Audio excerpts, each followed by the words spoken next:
हरे कृष्णा, राधे राधे। आप सभी का आपके अपने चैनल प्रभु कथा भजन में हार्दिक स्वागत है। आज इस वीडियो में मैं आप सभी को वैशाख महात्म का 14वां अध्याय सुनाऊंगी, जो इस प्रकार है। राजा पूछने लगे कि हे ब्राह्मण, वैशाख मास के धर्म अति सुलभ हैं। ऐसे धर्म अनेकों पुण्यों को देने वाले तथा भगवान को प्रसन्न करने वाले हैं और तत्काल ही धर्म, अर्थ, काम और मोक्ष को देने वाले हैं। परंतु ऐसे वेदानुकूल धर्म संसार में ज्ञात नहीं हैं। अनेक प्रकार के राजसी धर्म और तामसी धर्म ही इस संसार में विख्यात हैं। इसका क्या कारण है? श्रुतिदेव कहने लगे कि हे राजन, संसार भोगों की इच्छा करने वाले मनुष्य अधिक संख्या में हैं, इसलिए रजोगुण और तमोगुण अधिकांश मात्रा में पाए जाते हैं। परंतु बहुत थोड़े मनुष्य ऐसे हैं जो केवल स्वर्ग के अभिलाषी हैं तथा मोक्ष प्राप्ति के साधन करने वाले तो बहुत ही कठिनता से मिलते हैं। इसलिए राजस और तामस कार्य अति प्रसिद्ध है, किंतु सात्विक धर्म बहुत कम है, जो कि भगवान को प्रसन्न करने वाले हैं। यह धर्म इच्छा रहित है, इसी कारण इससे लौकिक और पारलौकिक सुख के साधन होते हैं। वैष्णवी माया से मोहित होकर मनुष्य इसको समझता नहीं है। जैसे आधिपत्य के प्राप्त होने पर मनुष्य के मनोरथ पूर्ण हो जाते हैं, परंतु वैशाख मास के सभी धर्म सात्विकों के लिए कहे गए हैं और यही सतोगुणियों का धर्म है। इस पर एक पुरातन इतिहास कहता हूँ। इक्ष्वाकु वंश में नृकपुत्र एक बड़ा यशस्वी, अक्रोधी, ब्राह्मणों का मान करने वाला राजा हुआ करता था। एक दिन वह शिकार खेलता हुआ वशिष्ठ जी के आश्रम में जा पहुंचा। वहां पर उसने देखा कि आश्रम के मार्ग में वशिष्ठ जी के शिष्य ने कई प्याऊ लगा रखे हैं, कहीं छाया मंडप बना रखी है,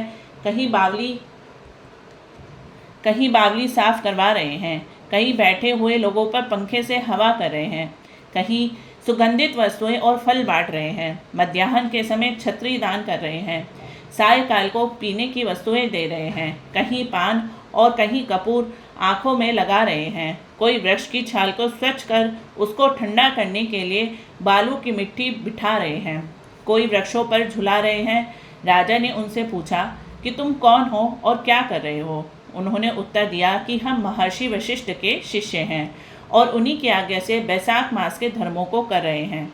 राजा ने फिर उनसे पूछा कि इन धर्म को करने से कौन से देवता प्रसन्न होते हैं और उसका क्या फल मिलता है?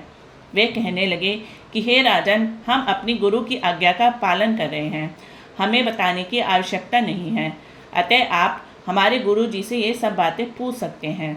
शिष्यों की ऐसी वार्ता सुनकर वह महायशस्वी राजा संपूर्ण धर्म के तत्वों को जानने वाला श्री वशिष्ठ जी के आश्रम की तरफ चल दिया।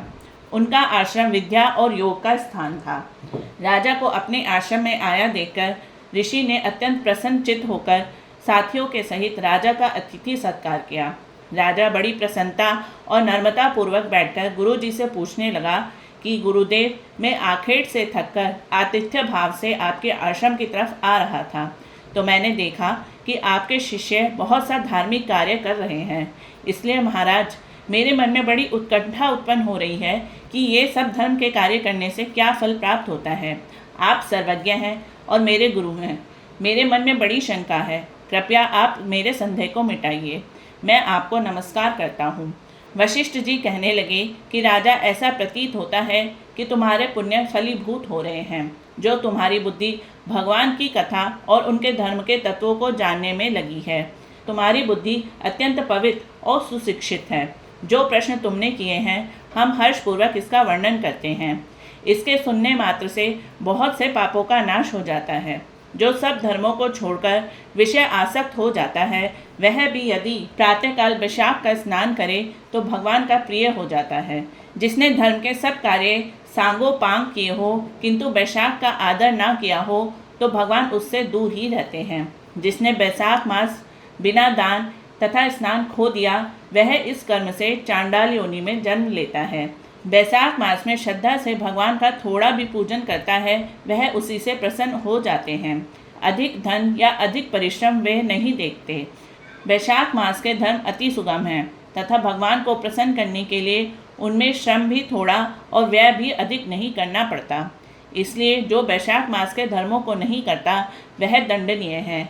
इस प्रकार ऋषि ने राजा को सब शास्त्रोक्त वैशाख मास के धर्म समझाए। तब राजा सब धर्मों को सुनकर यथा उचित गुरु की पूजा करके अपने घर चला गया और घर पहुंचकर बैसाख मास के सभी धर्मों को करने लगा। इति श्री बैसाख महात्म 14वां अध्याय समाप्तम।